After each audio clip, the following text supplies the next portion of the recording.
Hey everyone, today we're going to tackle a problem that every single data person faces probably every single day. Your data is stuck in a file and you need to get it into Python so you can actually do something cool with it. So let's get right into it. Okay, so picture this. You've got this amazing data set. It's packed with all these potential insights, but it's just sitting there. It's locked away in a CSV, or maybe an Excel file, or JSON. So the big question is, how do you actually get it out? How do you break it free? Well, let me introduce you to the hero of our story today, a Python library called Pandas. Honestly, just think of it as the Swiss Army knife for data in Python. It is the key that's going to unlock all of that data for you, and you'll see it's way easier than you might think. All right, so let's start with the absolute classic, the one you're going to see everywhere, the good old CSV file. You know, comma-separated values. It's pretty much the workhorse of the data world, and you're about to see how beautifully Pandas handles it. And this is where the magic really happens. Check this out. It's one single line of code, pd.readcsv.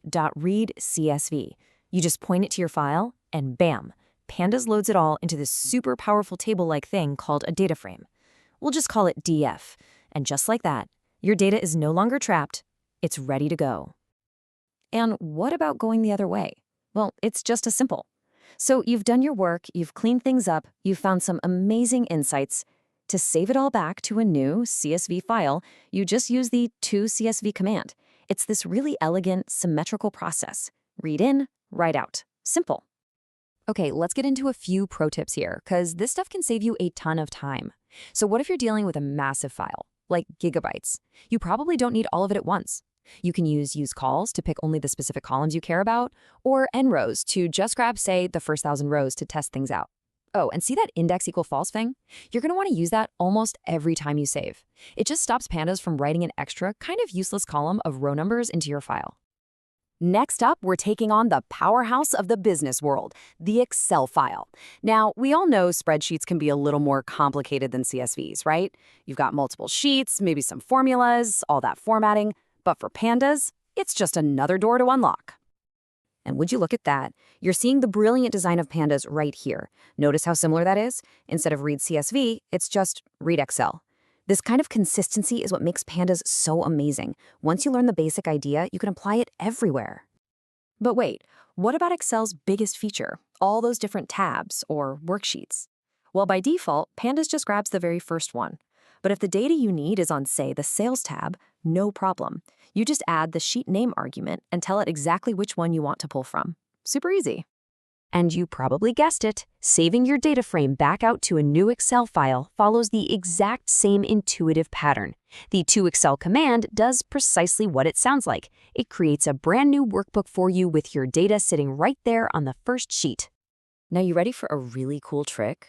What if you have a few different data frames and you want to save them all to separate sheets, but inside the same Excel file?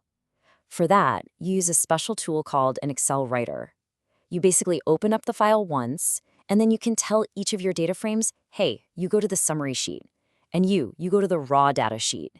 It is an incredibly useful way to create really nice organized reports. Okay, on to our final format for today, JSON.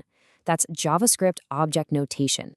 If you've ever worked with a web API or pulled data from a modern website, you have definitely seen JSON before. It has this kind of nested, key-value look to it that's different from a simple table, but trust me, it is no match for Pandas. And there it is again, the pattern holds. To pull data right out of a JSON file, it's just read JSON.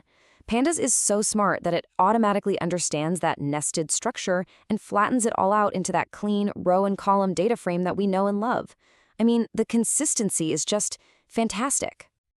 So let's just take a breath here and wrap this all up. Let's put these new tools into a little toolkit that you can take with you.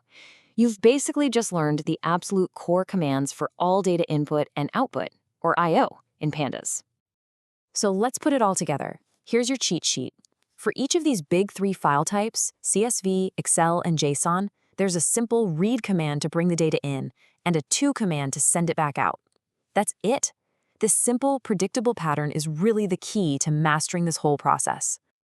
Seriously, if you remember just one thing from all of this, make it this right here. The pattern is just read underscore to import your data and to underscore to export it.